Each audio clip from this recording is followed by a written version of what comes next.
I'm giving like major like teacher librarian vibes right now. So let's take those off. My eyes are killing me, so I've been wearing these glasses all day. However, let's start it off with a hello friends.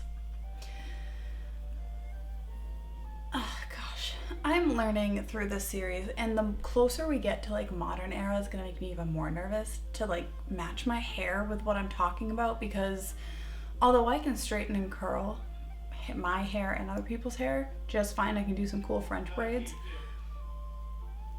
He's playing games again, disregard. And I can do some cool French braids. I can't what's happening? What's going on? Like I can't do hairstyles on myself, you know? And like the closer we get to like 1920s hair where it's like these really pretty, it's gonna be anyone's guess. But welcome back to another episode of The Evolution of Makeup.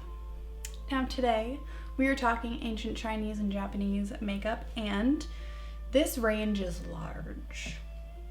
So it starts anywhere from 3000 BC, and the dynasty, like the Tang dynasty, the one that's very prominent when it comes to makeup history, is in 900 AD. So it's a big range. Now, I'm in general going to be talking about ancient Chinese makeup. Some of it is from 3000 BC and some of it does go all the way to 900 AD. So we are kind of doing a little bit of same time as Greece and then overlapping with Rome, and I haven't done ancient Rome makeup yet, but that will be next. But for today, ancient Chinese and Japanese makeup. We're going to get a little bit more abstract today. So if you want to be a part of that, welcome to the journey.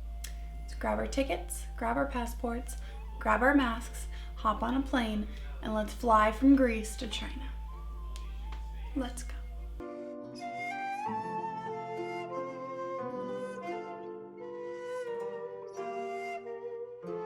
So we're in China, and the thing is that their makeup is a little different. It's a little bit more abstract. It's a little bit more graphic.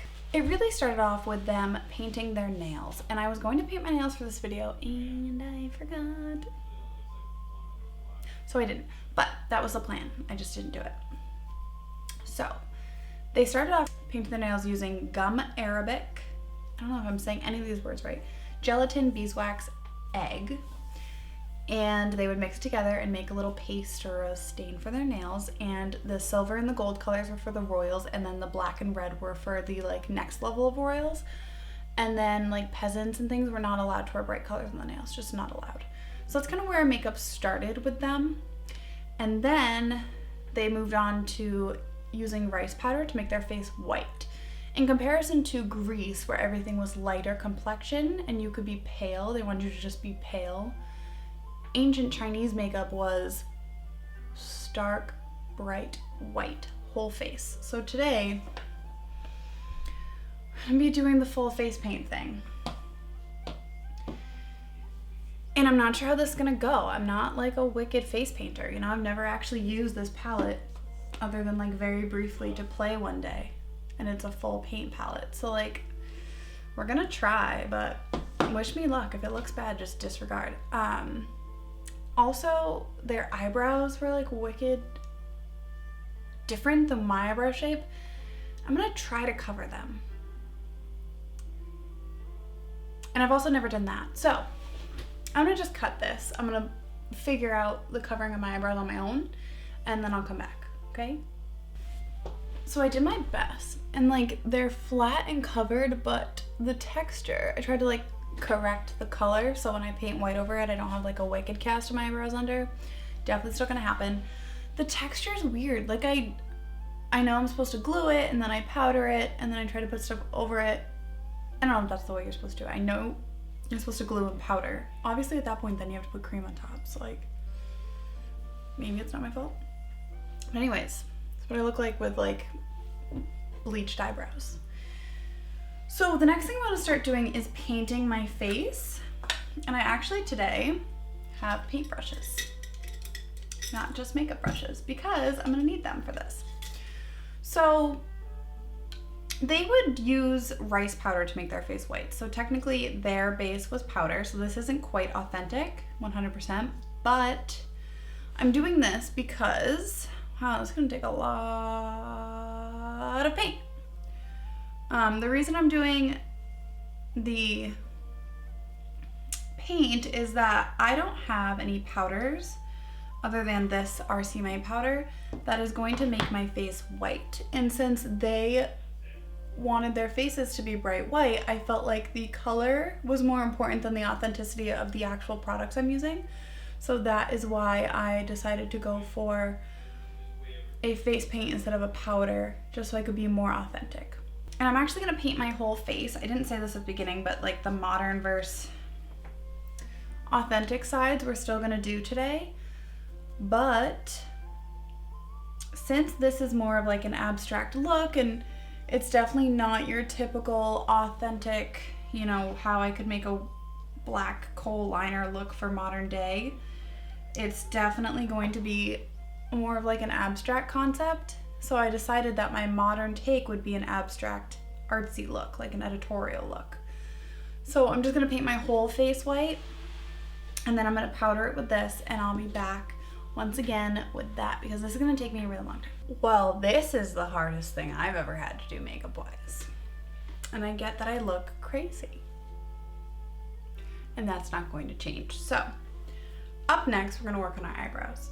When it comes to eyebrows, the ancient Chinese would, sorry, I'm trying to clean up all the powder all over my desk. Just as like a side note, like, first of all, the texture on my eyebrows is, first time doing that was not the biggest success. So there's that. And the first time painting my face was not also the biggest success either. The thing is, currently, my paint is breaking up underneath my eyeball. Really bad right here. And it's not very even. I have never had to paint my face before. I used a paintbrush, which I thought was fitting, but it didn't quite do what I wanted. Kind of streaky. It's just not great, but. So on our Chinese side, we're going to move on. I tried to paint my ear. It's also like falling apart. I look crazy. So now I'm gonna try to paint eyebrows. Black, thin, arched eyebrows on my face. So I'm gonna take this little brush and put it in the black paint. Let's see how this goes on top of the powder I just put down. Might not be great, we'll see. So the ancient Chinese would shave their eyebrows off and create new painted eyebrows on their face.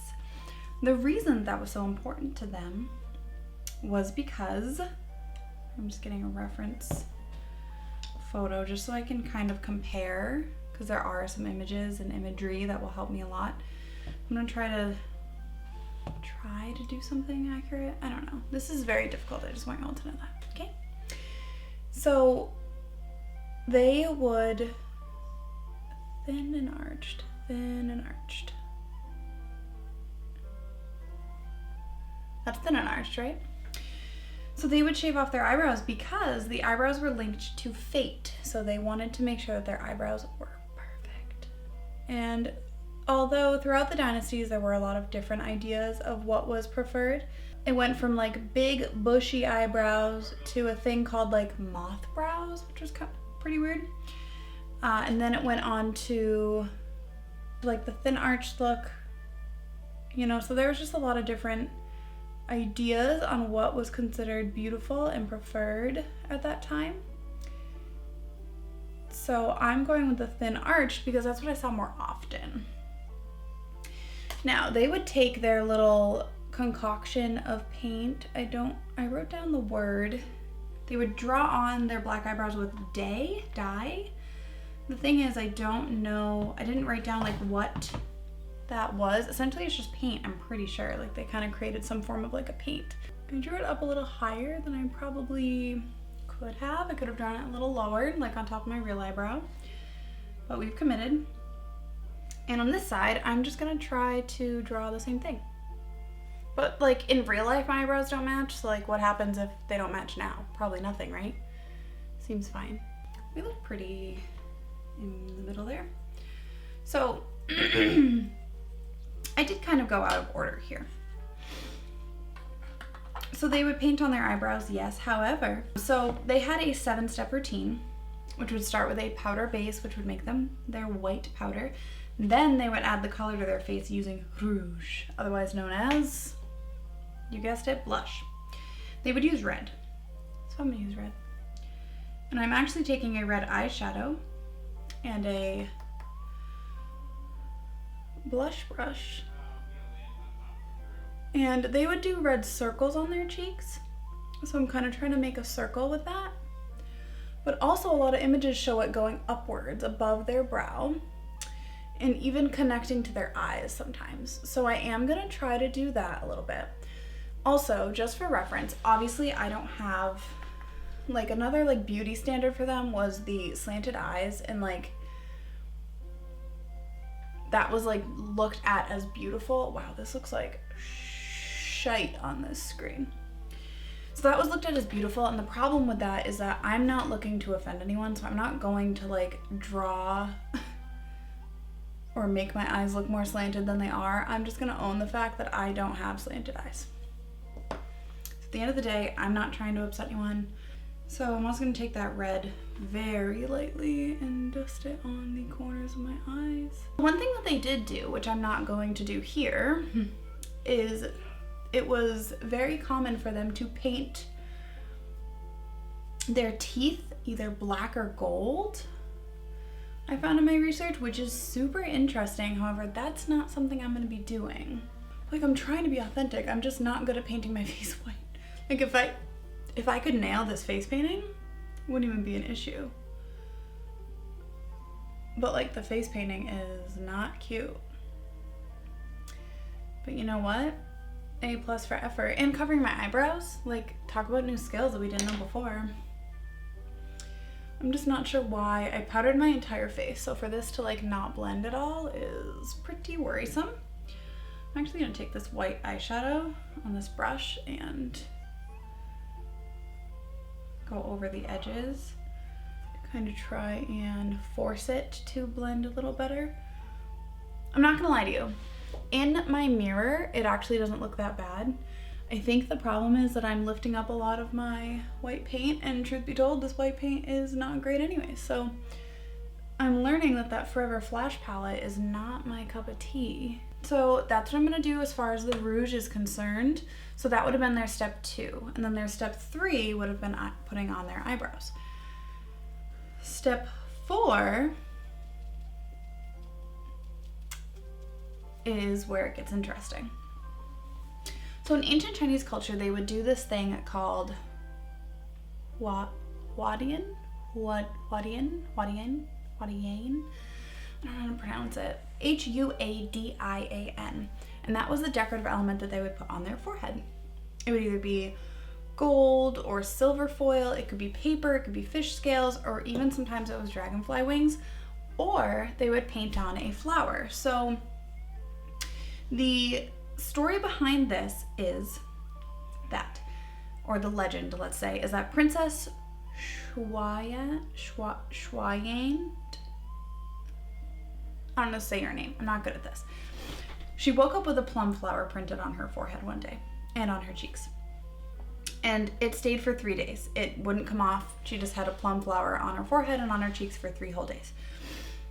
So then her maids would start drawing the flowers on their faces because, you know, the princess has a flower on her face. We need to draw flowers on our faces. So they would draw flowers on their faces, and it became very fashionable, essentially because there was no media, there was no images for people to follow. So they would only see what the royal was wearing, and then they would copy. So if the princess was wearing a plum flower and all the maids started wearing plum flowers and everyone saw plum flowers all over their face, then, oh, plum flowers must be in. It's kind of the idea there. So now I'm going to try and draw. I saw some images and it didn't really look like a flower. It was like a 4-sided shape, and it looked really interesting. Also on my reference photo, see, I did my best, but like their cheeks are just so, let's see if you can even see this photo. It's from It'll focus on it. There we go. So there's that little design. It looks more like a petal on her forehead. And then I also saw a design where, and I bet I can find it again. This. It's actually a video, but it's like this design on her forehead. That's with like the negative space, which I thought was really cool. So it looks more like a flower. But that's just kind of where we're going with this. So I'm going to try and do a little red flower. Wow, I have a fingerprint right here on my forehead. I must have set that in with my powder when I set my face. Is it a fingerprint on my forehead the whole time? So I'm gonna try to take some powder and make a flower on my head. I could also try to use, I wonder if I try to use paint instead. Just see how that goes. This is my color switch. It's a very overpriced product from Sephora, and you can probably, I know you can buy this exact same thing from like a craft store, but I was in Sephora and I bought it. I don't know if it works on paint.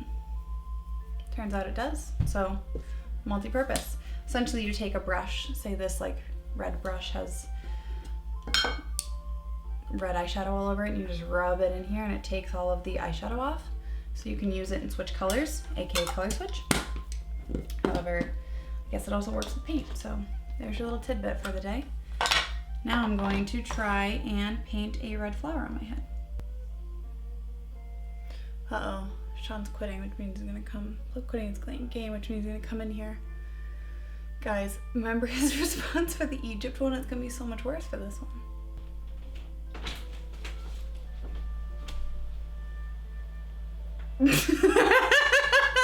Yeah, I don't know what you're doing.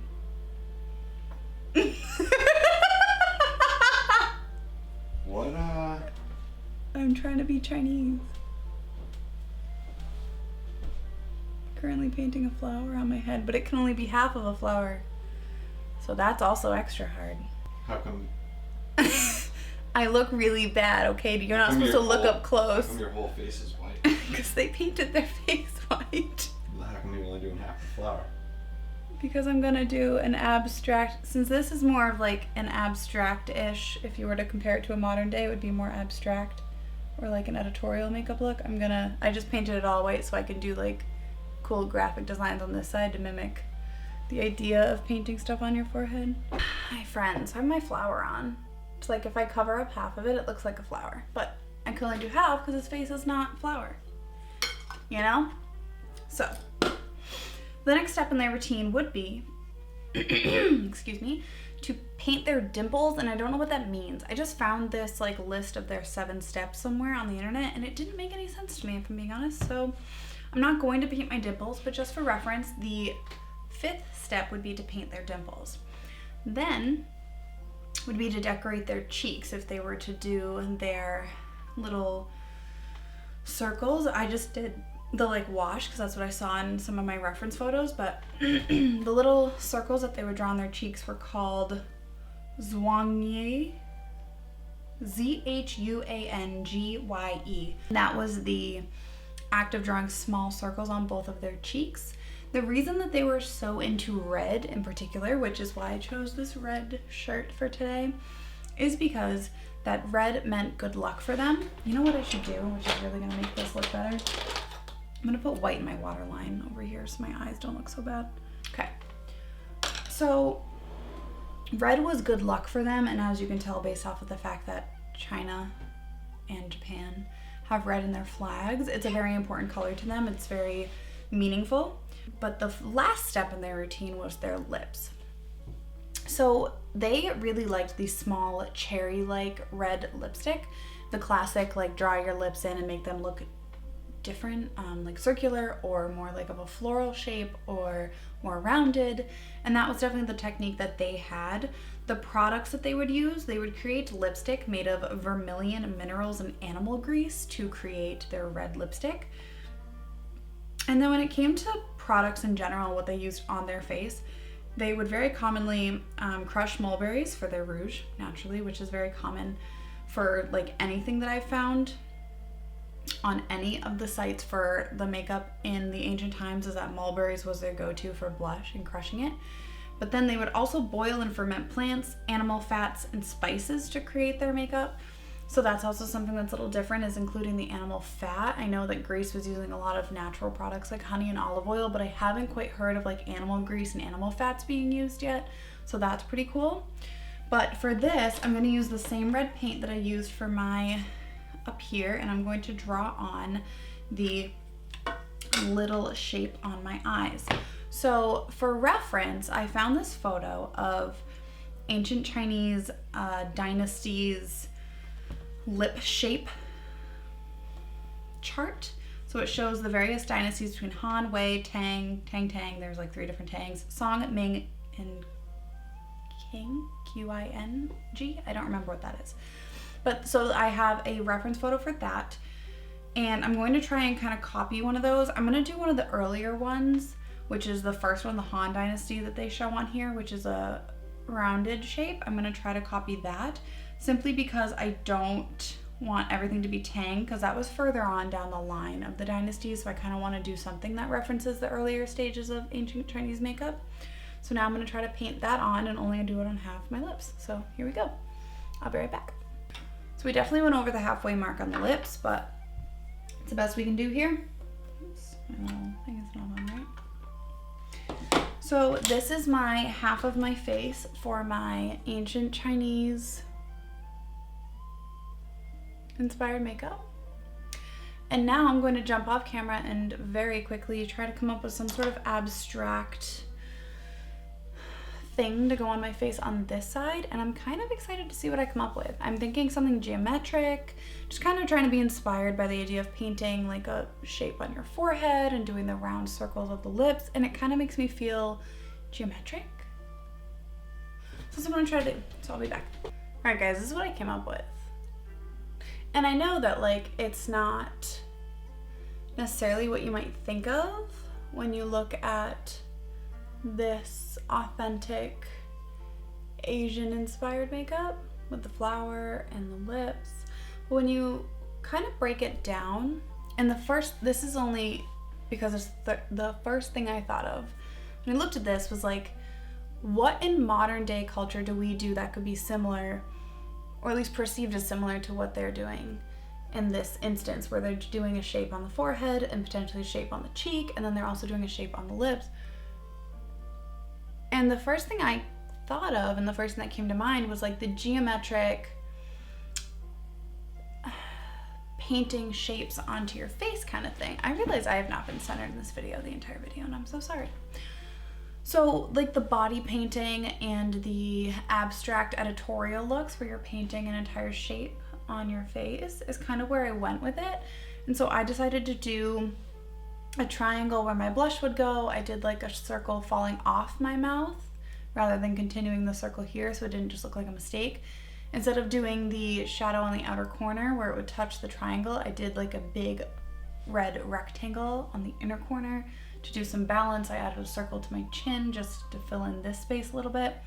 And then I did a little square at the top of my head on my forehead, simply because they did add the flower on their forehead. So I know it doesn't really seem like what you might think of when it comes to modern day interpretation of this, but there aren't many cultures that I have seen and in my research moving forward that do painting on their face.